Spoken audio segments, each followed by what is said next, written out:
여러분 안녕하세요. 권순욱입니다. 오늘은 조국 민정수석에 대한 어떤 그 책임론이 야당하고 언론에서 막 쏟아져 나오는데요. 거기에 대해서 조금 말씀을 드리고자 합니다. 지금 그 안경환 법무부 장관 후보가 사퇴를 하니까, 자진 사퇴를 했죠. 사퇴를 하니까 인사검증 실패한 것 아니냐. 서울대학교에서 같이 서울대학교 제자이기도 하고 같이 교수 생활을 했는데 그걸 왜 몰랐냐, 뭐 이런 황당한 이야기도 나오고 있고요. 그리고 이미 이제 민정수석인데 인사검증하는 자리인데 지금 안경환 장관 후보자 그 40년 전 그 일을 낱낱이 샅샅이 파악을 못했으니 책임을 져야 된다. 난 이 이야기를 하는 사람들의 파렴치함의 끝이 어딘지 그 깊이를 진짜 가늠을 할 수가 없습니다. 여러분 잘 아시겠지만 이미 몇몇 보도가 나왔죠. 나와서 아시다시피 이명박 당시에 17명이 인사청문회 그 청문 보고서 채택이 안 됐습니다. 채택이 안 됐지만 장관을 했어요. 그리고 그때 자진 사퇴, 지명 철회한 사례도 많습니다. 그 다음에 박근혜 정권 마찬가지죠. 굉장히 많아요. 10명이나 그 청문 보고서 채택 없이 장관 임명했고요. 역시 자진 사퇴, 임명 철회 굉장히 많았습니다. 참여정부 당시에 노무현 대통령 당시에 그때 딱 3명에 불과했죠. 그거하고 비교하면 양적으로도 엄청나게 진짜 부실한 사람들이 장관을 했었고, 그리고 인사검증이라는 게 정말 형편없었죠. 그런데 그 인사검증을 가지고 민정수석 책임론을 이야기한 거는 생소하죠. 예, 진짜 생소합니다.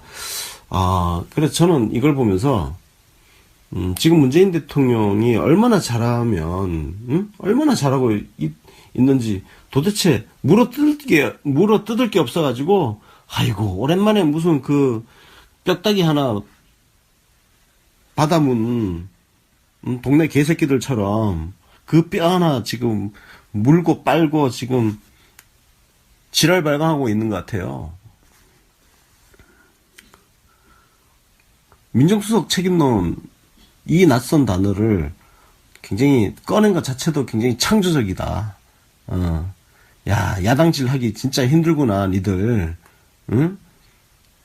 참, 진짜 퍼펙트에 가까운 정권, 문재인 대통령을 만나가지고 야당 해먹기 힘드니까 민정수석 책임론이라는 회개한 프레임을 지금 들고 나와서 난리를 치고, 심지어 조국 민정수석 그 인사 검증 실패에 대한 책임을 추궁하기 위해서 국회 출석을 요구하겠다는 이야기까지 나오고 있어요. 이 정도면요 거의 미친 거예요. 예, 이건 진짜 미친 거예요. 미친 거. 국회 수준을 도대체 어디까지 지금 수준을 떨어뜨릴 것인지 한번 볼 필요가 있고, 진짜 야당 앞에서 지금 촛불을 들어야 되나? 그죠? 지금 뭐 일부 진짜 그런 분들 굉장히 많은데, 인사청문회를 이런 식으로 더러운 정쟁의 수단으로 저는 이용할 수 있다고 생각을 합니다. 충분히. 이런 기회를 통해서 야당의 역할을 제대로 보여주면서 야당의 능력을 보여주고, 그죠? 근데 지금은 야당의 훌륭한 능력을 지금 보여주는 게 아니에요. 훌륭한 능력을 보여주는 게 아니라 더러운 능력을 지금 보여주고 있다고요. 안 그래도 지지율이 바닥을 기고 있는 이 정당들이, 이 야당들이 도대체 어쩌려고 지금 이런 행태를 국민들 앞에 지금 보여주고 있는 건지 진짜 한심한 거죠. 그리고 언론 문제인데, 언론이 지금 이 문제를 가지고 대단히 큰 어떤 일이 일어난 것처럼 기사를 부풀려서 쓰고 있단 말이에요. 다들. 인사검증 실패, 후폭풍이 어쩌고, 그래서 뭐 인사 차질, 뭐 사태라는 단어를 붙이고 부실 논란. 그래, 부실 논란은 이게 가장 평범하죠. 근데 정말 이 부분은 참 창조성도 없다. 더럽게 맨날 쓰던 대로 쓰는구나, 기사를. 습관처럼. 굉장히 습관적인, 기사예요. 기사 제목. 언론도 정신 좀 차려요. 이게 무슨 큰 사태가 났어요? 후보자가 또 자진 사퇴했어. 근데 이게 무슨 사태야. 그래서 당장 무슨 다음 일정이 어쩌고 저쩌고. 아이고, 걱정하지 마세요. 청와대 이거 가지고 눈 하나 껌뻑 안 하고, 문재인 대통령 하나도 껌뻑 안 하고, 아마 곧 조만간 바로 장관 후보자 임명할 겁니다. 그래서 인사 차질 하나도 없을 거고, 그리고 훅폭풍 걱정 하나도 안 해.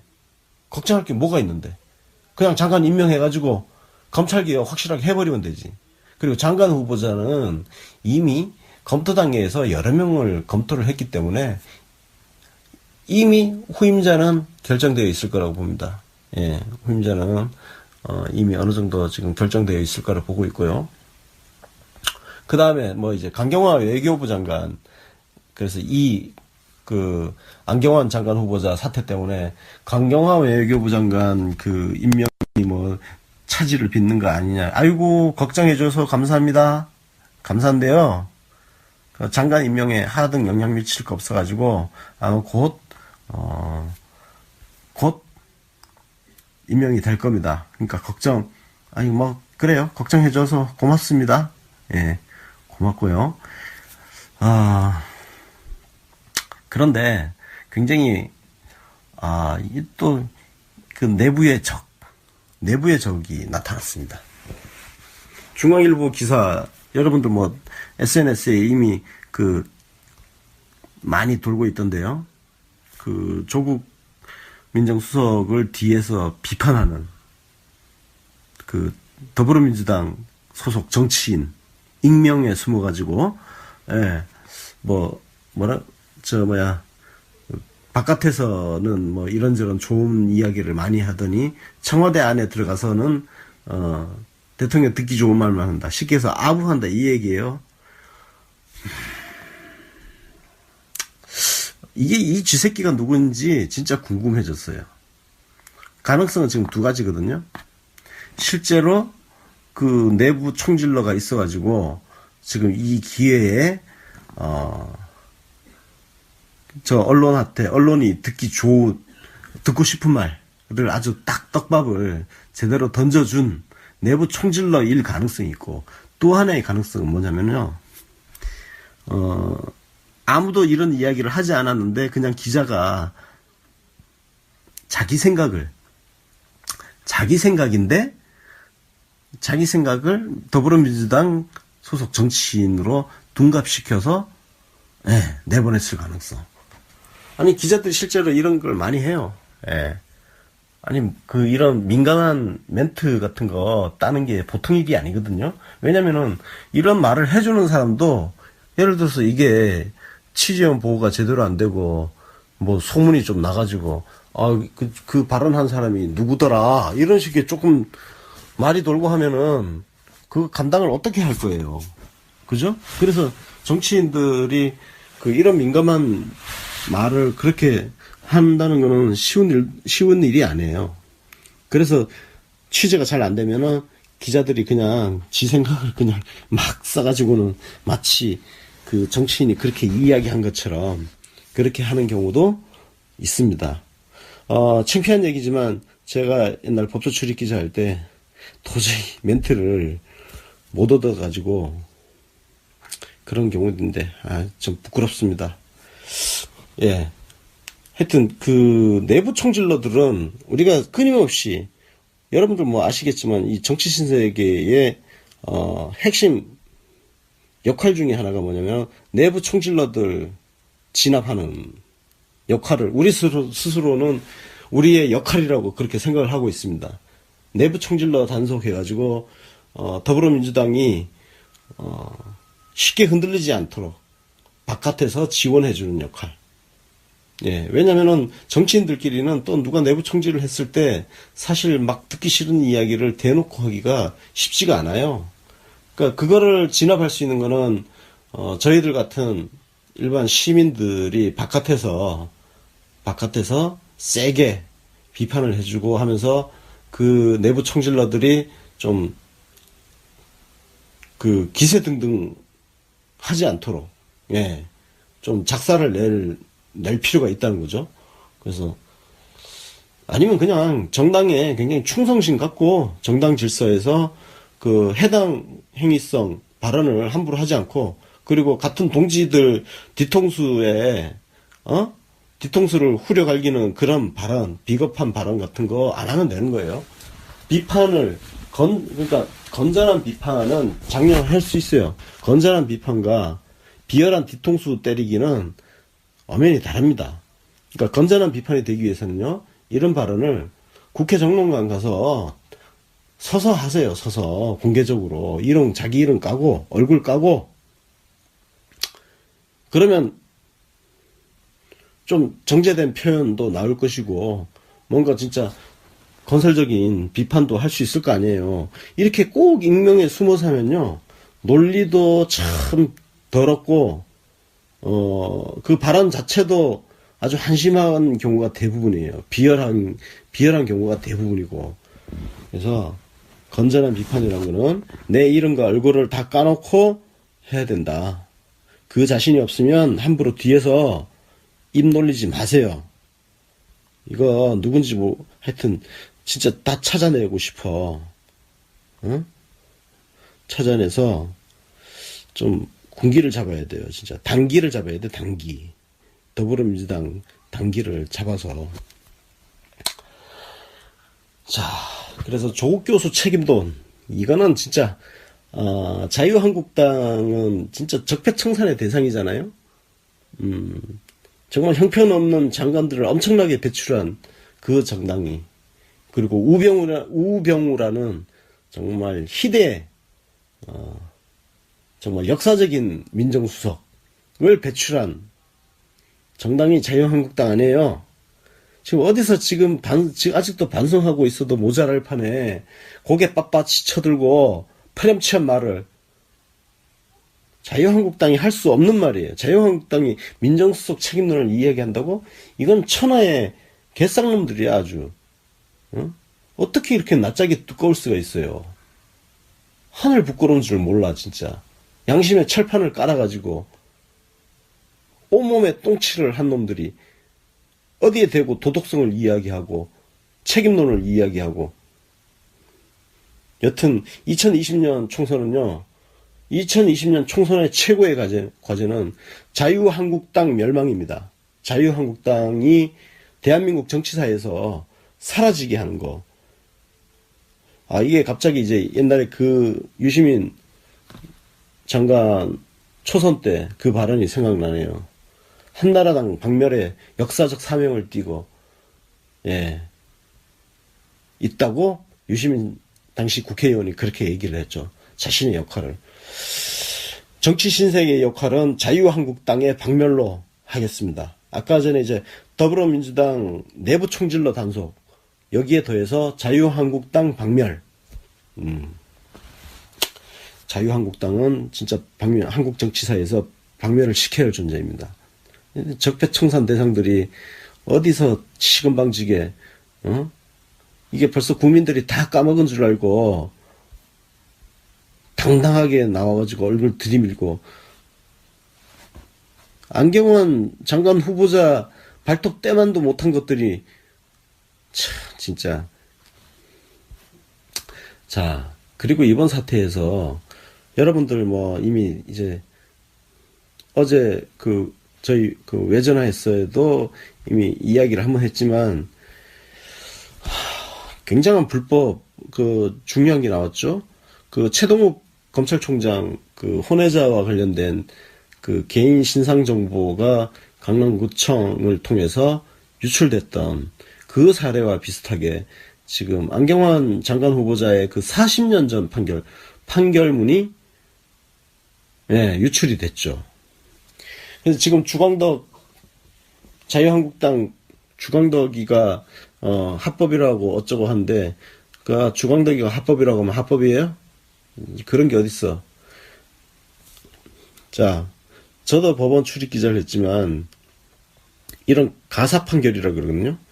가정법원에서 이제 하는 가사 판결 같은 경우는 기자들한테 오픈하지 않습니다. 그리고 정말 정 필요해서 기자들이 판결문을 요청하는 경우에도 그 당사자는 도저히 누구인지 알 수 없게 다 가려버려요. 이게 원칙입니다. 이거는 그 법원에 규정이 있어요. 지금 이번 주광덕이 공개한 안경원 장관 후보자 그 판결문을 보면 이름이 그대로 가려지지 않고 이름이 그대로 있다는 거예요. 저는 이건 굉장히 심각한 사태라고 생각을 하고요. 이 자료를 주광덕 쪽에다가 유출한 법원 내부 인물들이 누구인지, 그리고 그 결제 라인의 최종 책임자까지가 누구 있는지 이걸 정말 철저하게 진상조사를 해가지고 대법원이 빨리 해명을 내놔야 된다고 생각을 합니다. 법원 행정처죠. 법원 행정처가 조속한 시일 내에 이 경위에 대해서 해명을 해야 할 것이고, 관련자들은 문책, 거기에 더 나아가서 형사처벌 조치까지 해야 된다고 저는 생각을 합니다. 개인의 사생활이 보호받지 못하는 나라는 건강한 나라라고 할 수 없습니다. 왜 우리가 그 타인의 사생활을까지 그렇게 알아야 됩니까? 공직자라서? 공직자면 그러면 사생활 보호가 전혀 필요하지 않다는 이야기입니까? 저는 자유주의자로서요, 개인의 사생활은 어떤 형태로도 보호가 돼야 된다고 생각을 합니다. 그것이 타인에게 피해를 끼친 범죄 행위라든지 이런 경우를 제외하고는 개인의 사생활은 보호가 되어야 된다. 그리고 40년 전 판결문을 얻어낸다는 거는 이게 보통 일이 아니에요. 굉장히, 저는 이 자료 유출에 협조해주는 법원 공무원들이 대단히 성실한 사람들이구나. 굉장히 성실한 사람들이구나. 그런 생각을 해봤습니다. 왜 성실한지를, 왜 그렇게 성실했는지 굉장히 궁금해져요. 그래서 어쨌든 이 부분은 그 불법성, 그 판결문 유출의 불법성에 대해서는요, 여러분들 저희 UBC 홈페이지에 오시면, 그러니까 www.newbc.kr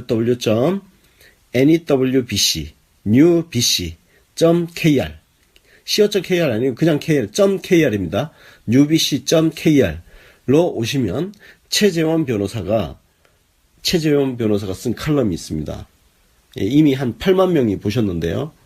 아직 혹시 못 보신 분들은 그 칼럼을 읽으시면 왜 그 판결문 유출이 불법적인 건지 잘 아실 수 있게 글로 정리를 굉장히 잘 해놨습니다. 그러니까 그걸 참고해서 보시면 많은 도움이 될 것 같습니다.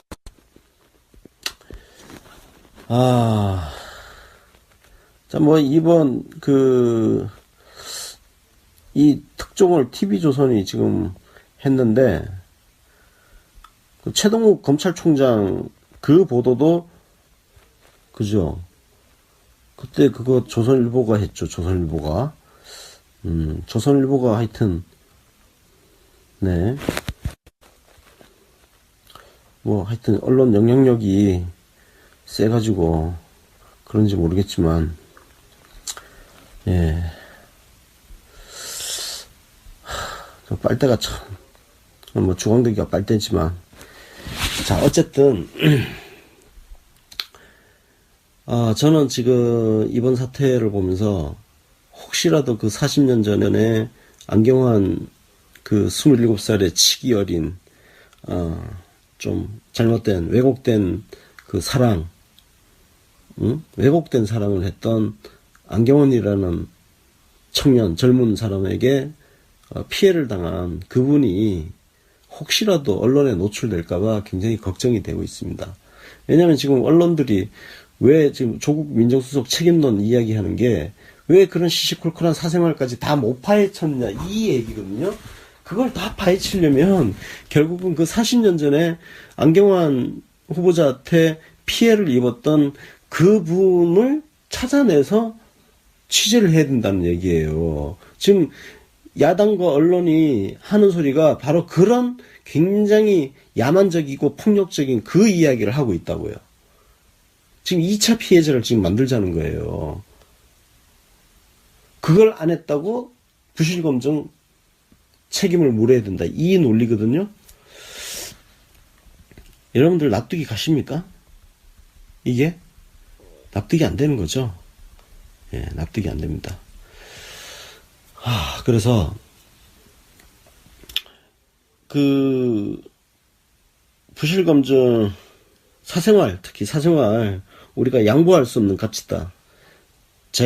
자유를 누려야 할 민주주의 국가에서 사생활은 어떤 형태로든 보호가 되어야 된다. 제 개인의 소신입니다. 저는 평등이라는 가치는 자유 앞에서 저는 개인적으로 그렇습니다. 자유를 포기한 평등은 저는 원하지 않아요. 개인적으로. 그런 세상에 살고 싶지도 않고. 그래서 그런 측면에서 우리 개인의 사생활에 대해서 이 보도를 하는 부분 있잖아. 특히 연예 뉴스, 그 찌라시 같은 거, 그 연예인들의 사생활이 일거수일투족 보도되는 거에 대해서 저는 굉장히 좀 불편합니다. 그리고 그런 보도가 소비가 굉장히 많이 되고 있는, 우리 옛날에 그 미장원을 가면 그 동네 아줌마들 모여가지고 그 여성지, 그죠? 여성지가 많았잖아요. 미장원을 가면 여성지에 그런 갖가지 이제 뒷이야기들, 루머 이런 것들 막 실려 나오고 아줌마들 사이에서 막 그런 이야기 막 돌고. 자, 아저씨들은 그 옛날에는 그 찌라시 있잖아요. 찌라시 보면 예를 들어서 스폰서 연예인 해가지고 A급 A급 같은 경우는 예를 들어서 이런 거죠. 월 몇천만 원. B급 하면은 월 1000, C급 월 800, 500 이런 식으로 해가지고 그 명단 같은 것들이 쭉 연예인 명단이 작성이 돼서 막 돌아다니고, 그거 가지고 궁시렁궁시렁 설왕설래 하면서 참 뭘 좀 많이 안다는 듯이 결국 이제 아는 체 하기 좋아하는 사람들이 말을 만들어내기도 하고, 물론 그 가운데 일부는 또 사실이 또 담겨 있을 수 있습니다. 근데 그 찌라시라는 게 보통 결국은 그 최초 생산지는 가장 가까이 있는 사람들이고 기자들이 많이 연루되어 있죠. 사실은 찌라시 같은 경우는. 제가 그 찌라시 이야기를 말씀드리면, 제가 옛날 그 기자 어릴 때, 병아리 때 정보 보고를 하나 했어요. 근데 사실 그 정보 보고도 저도 얻어 들은 거거든요. 어떤 연예인에 대한 정보 보고인데, 그걸 내부 게시판에, 내부 이제 사내 인트라넷, 그 내부인만 볼 수 있는 인트라넷에 올렸는데, 그게 며칠 뒤에 그야말로 찌라시, 토시 하나 안 바뀌고 제가 올린 그 원문 그대로, 그러니까 낱말 배치 구조까지 똑같아요. 그게 그대로 올라와 있더라고요. 제가 그때 정말 무서웠습니다. 야, 이게 내부에서 우리 정보 보고를 다른 누군가 기자가 외부에다가 팔고 있구나. 그 돈 받고 파는 거거든요. 네, 돈 받고 팔고 그런 게 있었어요. 요즘은 어떤지 모르겠어요. 요즘 그 찌라시 생산할 때 어떤 대가를 받고 어떻게 하는지는 저도 잘 몰라요. 모르는데 그렇게 여튼 찌라시 업체에다가 그 정보 제공해주고 돈 받고 하는 기자들이 좀 있었습니다. 스파이 짓을 하는 거죠. 스파이 짓을 하는 건데, 그때 제가 내부에다가 엄청나게 문제 제기를 하고, 돌아보면 저도 그런 데 일조를 했던 거죠. 네. 그 타인의 사생활에 대해서 내가 직접 취재한 것도 아니고, 내가 직접 아는 것도 아니고, 전해 들은 거를 그렇게 또 옮겼더니 그게 찌라시에 그대로 나오고, 그러면 얼마나 더 많은 사람들이 그 내용을 알게 됐겠습니까? 그래서 저는 어떤 형태로든 이런 타인의 사생활에 대해서 이러쿵저러쿵 하는 이 문화는 우리가 자꾸 좀 외면을 해주어 가면서, 해야 되는데, 참 그게 인간의 본성하고 잘 안 맞는 것 같아요. 그죠? 예. 몇 사람은 뭐해도 다 그 자리에 없는 사람 뒷담화 까는 게 술안주잖아요, 원래. 예. 뒷담화가 제일 재밌잖아요. 근데 그 문제는 그 과정에서 전혀 확인되지 않은, 본인한테 확인되지 않은 이야기를 마치 사실처럼 막 떠들어요. 근데 제가 살아보니까 기자들이 그런 걸 제일 잘하더라고. 아니, 원래 기자란 직업이, 사실 확인이 습관이 되어야 되는데, 사실 확인 같은 거 안 하고, 소설 잘 쓰는 애들이 하여튼 모여 있어요. 뭐가 그렇게 말이 많은지, 나중에 이렇게 들어보면, 팩트 확인 하나도 안 하고, 마치 팩트처럼 떠들어 다니는 사내 이야기, 뭐, 사회 이야기, 별별 이야기들이 다 있어요. 그러니까 세상이 얼마나 이렇게 혼탁스러워집니까?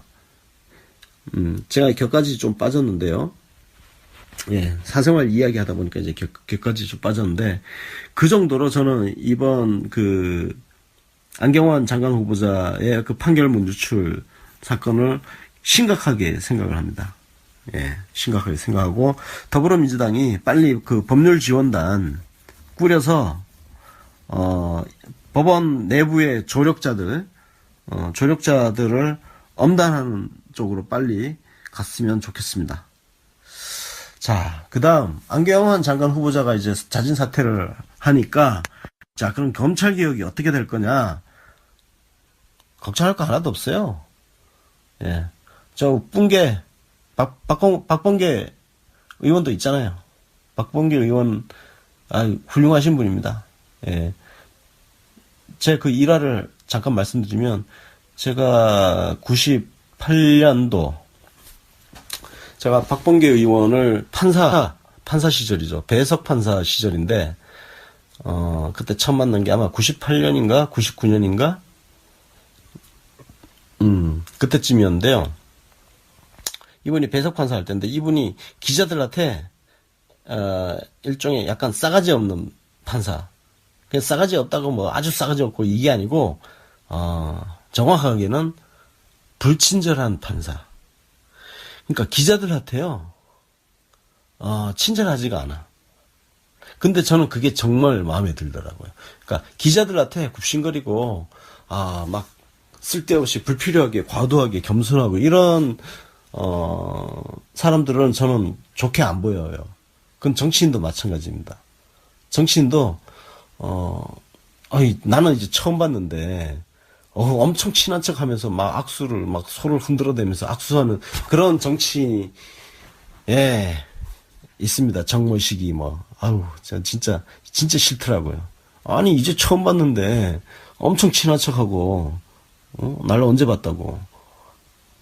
예. 사기꾼 같잖아요. 그러니까 박범계 의원 같은 경우는 하여튼 배석 판사 때 그랬어요. 그냥 참 담백한 사람, 기자들한테 쓸데없이 잘 보이려고 하지도 않고, 그러니까 자기 중심이 있었던 거죠. 자기 중심. 그리고 자기 직업에 대한 자기 소신이 있었던 거고, 그러니까 기자들한테 뭐 그랬던 거죠. 그 역시나 2002년도에 이 양반이 유시민이 MBC 백분 토론 때려치고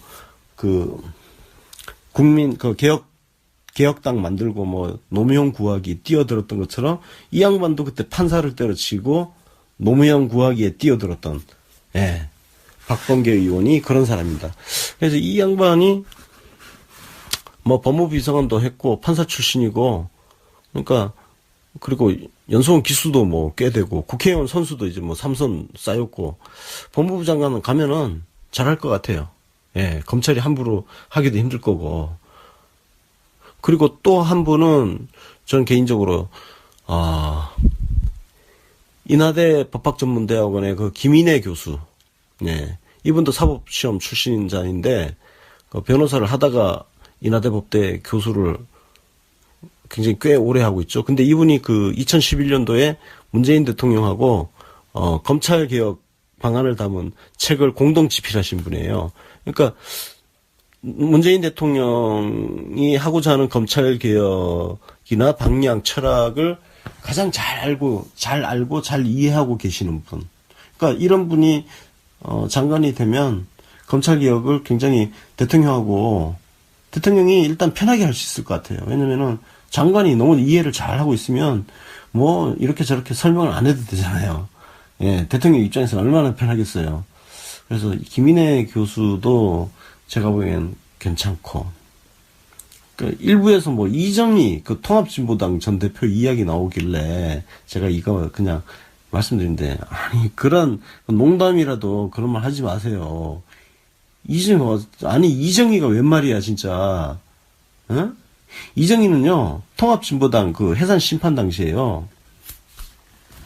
이 사람은 정치를 해야 할 때 곳에서 법논리를 들어서 망치고, 그리고 법논리가 필요한 법정에서 정치적 구호만 외치다가 재판 망치고. 저는 통합진보당 해산심판 그 당시에 이정희 그 변론이 진짜 형편없다고 생각합니다. 그건 법률가의 논리가 아니라 정치인의 논리였어요. 그리고 오히려 정치력이 필요했던 그 통합진보당 부정경선 사태 당시에는, 그때는 정치력이 필요한데 그때 엄청나게 무슨 법논리 갖고 참 여러 사람 답답하게 했죠. 아니 그런 사람이 무슨 법무부 장관 이야기를 지금 꺼내고 있어요. 농담이라도 그 진짜 하지 마세요. 예, 진짜 그런 하는 거 보면 저는 개인적으로 진짜 좀 짜증이 나더라고. 그거 통진당 세력들인가? 난 통진당 세력들하고 안 친한데, 하여튼 눈에 보여가지고. 예, 그래서 검찰개혁은 아마 조만간 빠른 시일 내에 일요일 정도? 내일이네. 뭐 하여튼 곧 발표 날 거예요. 발표 나고, 예, 또 인사청문회 하고 장관 임명하고 하면 되죠 뭐. 그래서 검찰개혁도 별 문제 없을 것이다. 예. 여러분 안녕하세요, 권순욱입니다. 오늘은 조국 민정수석에 대한 어떤 그 책임론이 야당하고 언론에서 막 쏟아져 나오는데요. 거기에 대해서 조금 말씀을 드리고자 합니다. 지금 그 안경환 법무부 장관 후보가 자진 사퇴를 했죠. 사퇴를 하니까 인사검증 실패한 것 아니냐. 서울대학교에서 같이 서울대학교 제자이기도 하고 같이 교수 생활을 했는데 그걸 왜 몰랐냐. 뭐 이런 황당한 이야기도 나오고 있고요. 그리고 이미 이제 민정수석인데 인사검증하는 자리인데 지금 안경환 장관 후보자 그 40년 전 그 일을 낱낱이 샅샅이 파악을 못했으니 책임을 져야 된다. 난 이 이야기를 하는 사람들의 파렴치함의 끝이 어딘지 그 깊이를 진짜 가늠을 할 수가 없습니다. 여러분 잘 아시겠지만 이미 몇몇 보도가 나왔죠. 나와서 아시다시피 이명박 당시에 17명이 인사청문회 그 청문 보고서 채택이 안 됐습니다. 채택이 안 됐지만 장관을 했어요. 그리고 그때 자진 사퇴, 지명 철회한 사례도 많습니다. 그 다음에 박근혜 정권 마찬가지죠. 굉장히 많아요. 10명이나 그 청문 보고서 채택 없이 장관 임명했고요. 역시 자진 사퇴, 임명 철회 굉장히 많았습니다. 참여정부 당시에 노무현 대통령 당시에 그때 딱 3명에 불과했죠. 그거하고 비교하면 양적으로도 엄청나게 진짜 부실한 사람들이 장관을 했었고, 그리고 인사검증이라는 게 정말 형편없었죠. 그런데 그 인사검증을 가지고 민정수석 책임론을 이야기한 거는 생소하죠. 예, 진짜 생소합니다. 그래서 저는 이걸 보면서 지금 문재인 대통령이 얼마나 잘하면, 얼마나 잘하고 있는지 도대체 물어뜯을 게 없어가지고, 아이고, 오랜만에 무슨 뼈다귀 하나 받아문, 동네 개새끼들처럼 그 뼈 하나 지금 물고 빨고 지금 지랄 발광하고 있는 것 같아요. 민정수석 책임론, 이 낯선 단어를 굉장히 꺼낸 것 자체도 굉장히 창조적이다. 야, 야당질 하기 진짜 힘들구나, 니들. 응? 참, 진짜 퍼펙트에 가까운 정권, 문재인 대통령을 만나가지고 야당 해먹기 힘드니까 민정수석 책임론이라는 회개한 프레임을 지금 들고 나와서 난리를 치고, 심지어 조국 민정수석 인사 검증 실패에 대한 책임을 추궁하기 위해서 국회 출석을 요구하겠다는 이야기까지 나오고 있어요. 이 정도면요 거의 미친 거예요. 예, 이건 진짜 미친 거예요, 미친 거. 국회 수준을 도대체 어디까지 지금 수준을 떨어뜨릴 것인지 한번 볼 필요가 있고, 진짜 야당 앞에서 지금 촛불을 들어야 되나? 그죠? 지금 뭐 일부 진짜 그런 분들 굉장히 많은데, 인사청문회를 이런 식으로 더러운 정쟁의 수단으로, 정쟁의 수단으로 저는 이용할 수 있다고 생각을 합니다. 충분히. 이런 기회를 통해서 야당의 역할을 제대로 보여주면서 야당의 능력을 보여주고, 그죠? 근데 지금은 야당의 훌륭한 능력을 지금 보여주는 게 아니에요. 훌륭한 능력을 보여주는 게 아니라 더러운 능력을 지금 보여주고 있다고요. 안 그래도 지지율이 바닥을 기고 있는 이 정당들이, 이 야당들이 도대체 어쩌려고 지금 이런 행태를 국민들 앞에 지금 보여주고 있는 건지 진짜 한심한 거죠. 그리고 언론 문제인데, 언론이 지금 이 문제를 가지고 대단히 큰 어떤 일이 일어난 것처럼 기사를 부풀려서 쓰고 있단 말이에요, 다들. 인사검증 실패, 후폭풍이 어쩌고, 그래서 뭐 인사차질, 뭐 사태라는 단어를 붙이고, 부실 논란. 그래, 부실 논란은 이게 가장 평범하죠. 근데 정말 이 부분은 참 창조성도 없다. 더럽게 맨날 쓰던 대로 쓰는구나, 기사를. 습관처럼. 굉장히 습관적인, 기사예요. 기사 제목. 언론도 정신 좀 차려요. 이게 무슨 큰 사태가 났어요? 후보자가 또 자진 사퇴했어. 좀 정제된 표현도 나올 것이고, 뭔가 진짜 건설적인 비판도 할 수 있을 거 아니에요. 이렇게 꼭 익명에 숨어서 하면요, 논리도 참 더럽고, 그 발언 자체도 아주 한심한 경우가 대부분이에요. 비열한 경우가 대부분이고. 그래서 건전한 비판이라는 거는 내 이름과 얼굴을 다 까놓고 해야 된다. 그 자신이 없으면 함부로 뒤에서 입 놀리지 마세요. 이거 누군지 뭐 하여튼 진짜 다 찾아내고 싶어. 응? 찾아내서 좀 군기를 잡아야 돼요. 진짜 단기를 잡아야 돼. 단기. 더불어민주당 단기를 잡아서. 자, 그래서 조국 교수 책임론, 이거는 진짜 자유한국당은 진짜 적폐청산의 대상이잖아요. 정말 형편없는 장관들을 엄청나게 배출한 그 정당이, 그리고 우병우라는 정말 희대 정말 역사적인 민정수석을 배출한 정당이 자유한국당 아니에요. 지금 어디서 지금 아직도 반성하고 있어도 모자랄 판에 고개 빳빳이 쳐들고 파렴치한 말을, 자유한국당이 할 수 없는 말이에요. 자유한국당이 민정수석 책임론을 이야기한다고? 이건 천하의 개쌍놈들이야, 아주. 응? 어떻게 이렇게 낯짝이 두꺼울 수가 있어요. 하늘 부끄러운 줄 몰라, 진짜. 양심의 철판을 깔아가지고 온몸에 똥칠을 한 놈들이 어디에 대고 도덕성을 이야기하고 책임론을 이야기하고, 여튼 2020년 총선은요. 2020년 총선의 최고의 과제는 자유한국당 멸망입니다.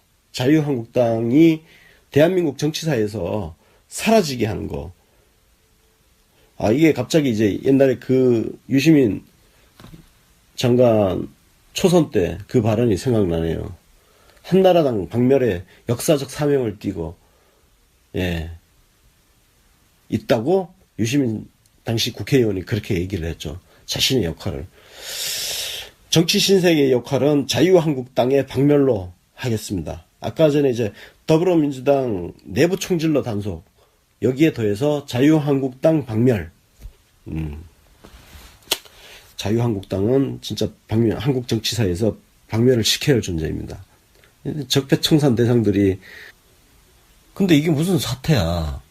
그래서 당장 무슨 다음 일정이 어쩌고 저쩌고, 아이고 걱정하지 마세요. 청와대 이거 가지고 눈 하나 껌뻑 안 하고, 문재인 대통령 하나도 껌뻑 안 하고 아마 곧 조만간 바로 장관 후보자 임명할 겁니다. 그래서 인사 차질 하나도 없을 거고, 그리고 훅폭풍 걱정 하나도 안 해.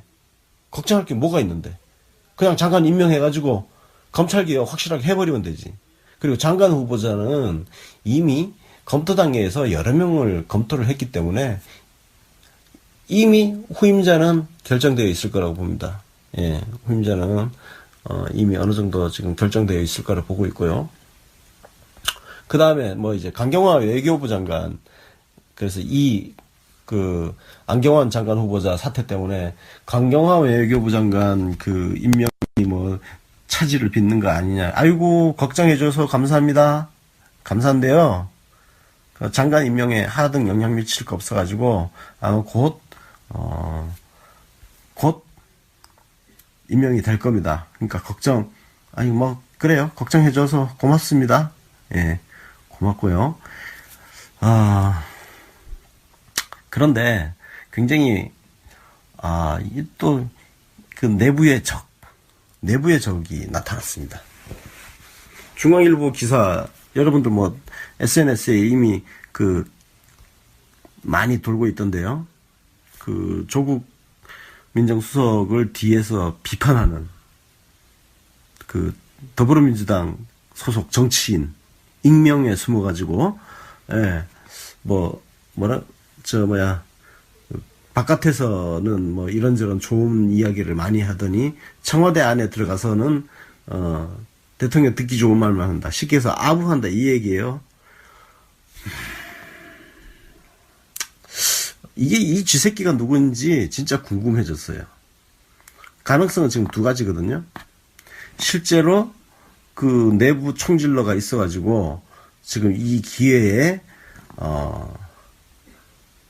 저 언론이 듣고 싶은 말을 아주 딱 떡밥을 제대로 던져준 내부 총질러일 가능성이 있고, 또 하나의 가능성은 뭐냐면요. 아무도 이런 이야기를 하지 않았는데 그냥 기자가 자기 생각을 더불어민주당 소속 정치인으로 둔갑시켜서 내보냈을 가능성. 아니 기자들이 실제로 이런 걸 많이 해요. 아니 이런 민감한 멘트 같은 거 따는 게 보통 일이 아니거든요. 왜냐면은 이런 말을 해주는 사람도 예를 들어서 이게 취재원 보호가 제대로 안 되고 뭐 소문이 좀 나가지고 그 발언한 사람이 누구더라 이런 식의 조금 말이 돌고 하면은 그 감당을 어떻게 할 거예요. 그죠? 그래서 정치인들이 이런 민감한 말을 그렇게 한다는 거는 쉬운 일이 아니에요. 그래서 취재가 잘 안 되면은 기자들이 그냥 지 생각을 그냥 막 써가지고는 마치 그 정치인이 그렇게 이야기한 것처럼 그렇게 하는 경우도 있습니다. 창피한 얘기지만 제가 옛날 법조 출입 기자 할 때 도저히 멘트를 못 얻어가지고 그런 경우인데 좀 부끄럽습니다. 하여튼 그 내부 총질러들은 우리가 끊임없이 여러분들 뭐 아시겠지만 이 정치 신세계의 핵심 역할 중에 하나가 뭐냐면 내부 총질러들 진압하는 역할을 우리 스스로는 우리의 역할이라고 그렇게 생각을 하고 있습니다. 내부 총질러 단속해가지고 더불어민주당이 쉽게 흔들리지 않도록 바깥에서 지원해주는 역할. 예, 왜냐면은 정치인들끼리는 또 누가 내부 총질을 했을 때 사실 막 듣기 싫은 이야기를 대놓고 하기가 쉽지가 않아요. 그러니까 그거를 진압할 수 있는 거는 저희들 같은 일반 시민들이 바깥에서 세게 비판을 해주고 하면서 그 내부 총질러들이 좀 그 기세등등 하지 않도록, 예, 좀 작사를 낼 필요가 있다는 거죠. 그래서, 아니면 그냥 정당에 굉장히 충성심 갖고 정당 질서에서 그 해당 행위성 발언을 함부로 하지 않고, 그리고 같은 동지들 뒤통수에, 뒤통수를 후려갈기는 그런 발언, 비겁한 발언 같은 거 안 하면 되는 거예요. 비판을, 그러니까 건전한 비판은 장려할 수 있어요. 건전한 비판과 비열한 뒤통수 때리기는 엄연히 다릅니다. 그러니까 건전한 비판이 되기 위해서는요, 이런 발언을 국회 정론관 가서 서서 하세요. 서서 공개적으로 자기 이름 까고 얼굴 까고, 그러면